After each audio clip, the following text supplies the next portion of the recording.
ओम गण गणपते नमः। आज अपने सुनेंगे वाल्मीकि रामायण अयोध्या कांड का आगे का सर्ग। भगवान श्री राम का आशीर्वाद पाने के लिए इस सर्ग को पूरे ध्यान पूर्वक पूरा सुने। बोलिए गणेश भगवान की जय हो, बोलिए सियावर रामचंद्र भगवान की जय हो, हनुमान बाबा की जय हो, श्री राम दरबार की जय हो।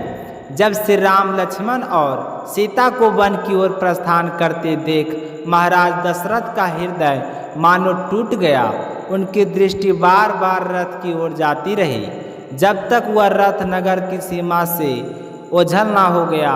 रथ के पीछे उड़ती हुई धूल का गुबार भी जब अंधकार में खो गया तब वे भारी मन से लौटने लगे। धूल से उनका शरीर ढक गया था परंतु उनका मन उससे भी अधिक शोक से आच्छादित था। महाराज दशरथ चल तो रहे थे लेकिन बार बार मुड़कर उस दिशा को देख लेते, मानो सोच रहे हो कि शायद अभी मेरे राम की झलक मिल जाए। परंतु जैसे राहु सूर्य को ढक देता है वैसे उनके चेहरे की आभा लुप्त हो चुकी थी। वे मन ही मन सोचते, मेरा हुआ पुत्र जो रत्न जटिल सैया पर सोता था, सुंदरियों द्वारा पंखा छलबाता था, आज ना जाने वन में किसी वृक्ष की जड़ के पास काठ या पत्थर को तकिया बनाकर सो रहा होगा। जगने पर उसके तन पर धूली होगी, वह उसी तरह उठेगा जैसे किसी झरने के पास से कोई गजराज उठता है। सीता मेरी वह कोमल पुत्र वधू जिसके चरण कभी भी कांटों से नहीं चुभे, आज न जाने कितने तीखे शूल उसके पैरों में चुभ रहे होंगे। वन में हिंस पशु और व्याघ्रों की गर्जना है, उनकी आवाज़ सुनकर वह हमेशा भयभीत हो जाएगी। दशरथ ने लंबी सांस लेकर कहा, यह सब मेरी ही गलती है। आदि कैकेयी के वरदान मांगने से पहले ही यमराज मुझे बुला लेते तो शायद आज यह दिन देखना ना पड़ता। राम के बिना मैं ही जीवित नहीं रह सकता। कैकेयी विधवा होकर राज का सुख भोगे पर मुझे मेरे राम चाहिए। इस प्रकार विलाप करते हुए दशरथ महल लौटे। उन्होंने देखा अयोध्या के घरों के आंगन सूने हैं, बाजार बंद हैं, सड़कें वीरान हैं, हर ओर शोक और व्याकुलता छाई है। राजमहल में प्रवेश करते हुए वे ऐसे लगे जैसे बादलों में छिपा सूर्य। सीता राम और लक्ष्मण के बिना महल मानो उजड़ गया था।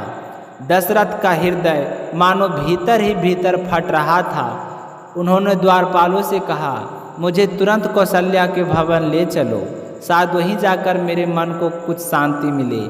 द्वारपाल विनम्रता से उन्हें वहां ले गए और पलंग पर बिठा दिए, परंतु वहां भी दशरथ का मन चंचल और मलिन ही था रहा।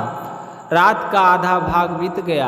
दशरथ ने कहा, हे कौशल्या, मेरी दृष्टि भी राम के साथ ही चली गई है। अब मैं तुम्हें देख भी नहीं पा रहा हूँ। एक बार मेरे शरीर को अपने हाथ से स्पर्श तो करो।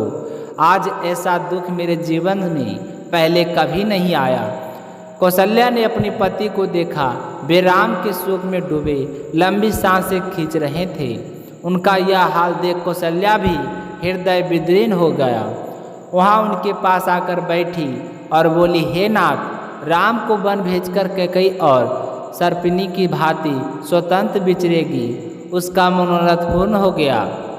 अब वह मुझे हर क्षण दुख देने में संकोच नहीं करेगी।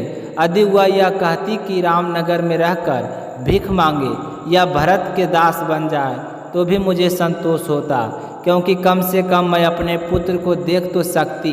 परंतु 14 वर्ष का वनवास उसने इसी उद्देश्य से मांगा है कि मैं अपने राम को इतने वर्षों तक ना देख सकूं। तो आगे कल क्या हुआ सुनेंगे कल के अध्याय में। प्रेम पूर्वक बोलिए सियावर रामचंद्र भगवान की जय हो।